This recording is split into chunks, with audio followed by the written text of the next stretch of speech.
Welcome back to Explaining Everything, the channel where we dive into the stories and mysteries behind everyday things.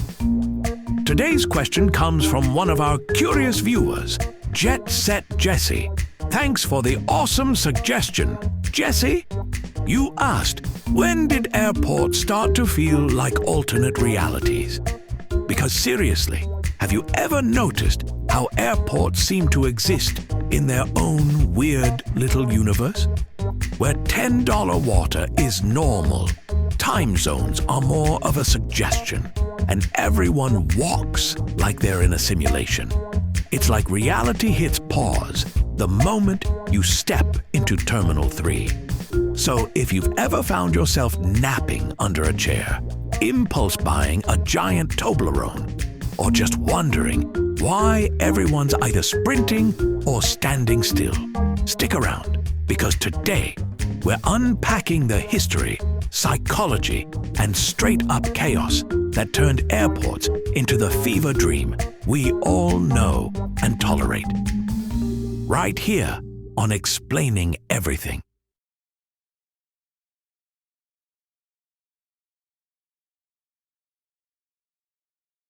It all starts at security. You're told to take off your shoes, your belt, and sometimes your pride. You carefully unpack your laptop like it's radioactive, toss out your shampoo because it's 101 milliliters, and suddenly become terrified of nail clippers. Water bottles are contraband, but nobody blinks at you carrying 3 power banks and a suspicious number of snacks. Somewhere between the pat-down and the awkward shoeless shuffle, you realize this place isn't Earth. It's not even a different country. It's a different dimension where common sense has gone on vacation. And strangely, it wasn't always like this. Let's go back, way back. The 1950s and 60s were considered the golden age of air travel. Flying was a luxury. People wore suits and dresses to board planes, like they were heading to dinner with royalty instead of being crammed into a flying metal tube. You could walk straight to the gate without anyone frisking your socks. Friends and family could hang out with you right until you boarded, and there was none of this remove your laptop, show your liquids nonsense. And get this, airline food used to be decent, like people actually looked forward to it. Airports back then were calm, stylish, and most importantly, felt like normal extensions of the city they were in. Nothing surreal, nothing dystopian, just travel. So what changed? So what? In the 1970s, hijackings became disturbingly common. At one point, there were so many hijackings in the US that people were casually rerouting flights to Cuba like it was just a trendy weekend getaway. Naturally, security got tighter. The first metal detectors were introduced in 1973, and baggage screening started becoming a thing. For a while, it was a mild inconvenience. Then came 2001. After the tragic events of September 11th, airports transformed overnight. Security became a high-stakes obstacle course. Full-body scanners, biometric ID, no liquids policies. It became less about convenience and more about control. People accepted the new rules, mostly because we were told it was for safety. But little by little, airports stopped functioning like parts of a city and started feeling more like international holding zones.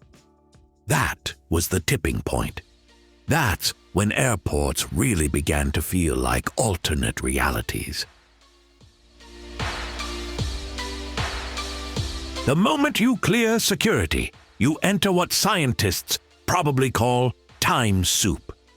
It's 7 a.m. and someone's drinking whiskey. A child is having a meltdown in pajamas. A business guy is on a call, yelling like the stock market just exploded. No one knows what time it is, and nobody cares. Airports warp your internal clock. You could be waiting for a flight for 45 minutes or 4 hours. Either way, you're still just kind of existing.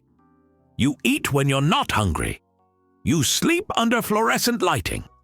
Your body forgets it had a schedule. Time inside an airport is less like a ticking clock and more like a concept everyone is pretending to understand. Jet lag hasn't even started yet, but reality already feels like a soft suggestion. Now let's talk about the economy, or rather, the alternate economy known as airport pricing. A banana? $5. A sandwich that looks like it survived a mild car crash? $12. Neck pillows that feel like a punishment? $35. Everything costs more for absolutely no reason, and no one ever questions it. Why? Because we've all accepted that once inside an airport, our financial decisions no longer matter. Suddenly, you're spending like you've just won the lottery, except the prize is a lukewarm coffee and a very shiny bottle of cologne. And somehow, every shop becomes tempting. You weren't planning to buy perfume, a travel blanket, or a watch that costs as much as your rent, but the airport whispers, "Do it! You deserve it."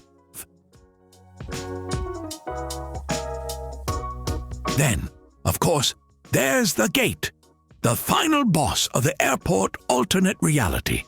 You sit in a chair that has the cushioning of a rock, staring at a screen that says, "On time," for 2 hours straight.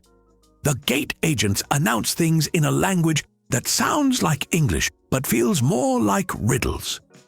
Your flight boards in groups, but no one listens. People crowd around like the plane will leave without them, even though it's literally parked outside. Everyone is either way too early or dramatically late. There's no in-between. And when delays happen, it's not just annoying, it's soul-crushing. You've already committed to the airport reality. Now, you're trapped in it. So, when did airports start to feel like alternate realities? It wasn't just one moment, it was a slow build. Security ramping up, time breaking down, prices ascending into the heavens, and social rules going on vacation. Airports are no longer just places you pass through. They're bizarre, fascinating, chaotic microcosms of society. They don't follow normal rules because they're not part of normal life.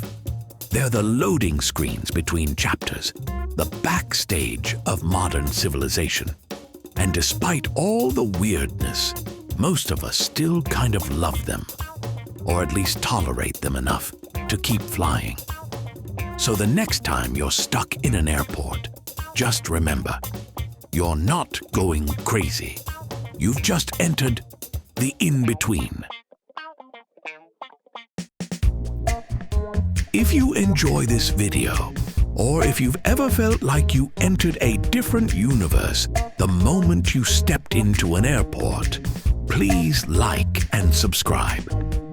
Also, if you have suggestions for our next video, feel free to share them in the comments below. We'll be sure to give you an acknowledgement for your contribution.